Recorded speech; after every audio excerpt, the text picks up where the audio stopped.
আচ্ছা, তো দেখো এখানে কি লেখা আছে যে নট এলিমেন্ট অফ, অর্থাৎ এই যে চিহ্নটা আছে এরকমভাবে তোমরা মানে আঁকতে পারো যে নট এলিমেন্ট অফ।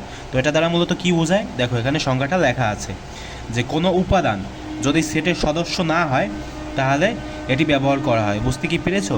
অনেকেই বুঝতে পারো না, বা মাথার ওপর থেকে গেছে। তো দেখো এখানে একটা উদাহরণ দিয়েছি আমি যে 5 নট এলিমেন্ট অফ বি, মানে কি এটা দ্বারা মূলত কি বোঝায়, এটা দ্বারা তোমার কি বোঝায়, এটা বোঝায় যে এই যে তোমার বি যে সেটটা আছে না, সেই বি সেটের উপাদান 5 কিন্তু বি সেটের কোনো উপাদান না। ঠিক আছে, সেটা মূলত এরকমভাবে প্রকাশ করা হয় যে 5 নট এলিমেন্ট অফ বি। ঠিক আছে, বুঝতে কি পেরেছো? মানে তোমার বি সেটের মধ্যে 5 কিন্তু নেই, অন্যগুলো থাকতে পারে, মনে করো 1 2 3 এরকম থাকতে পারে।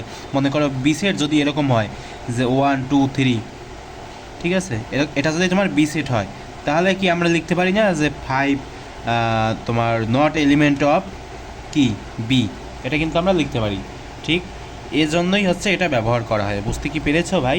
এখন একবারে বাংলা ভাষায় খুব সহজভাবে বুঝিয়ে দিলাম।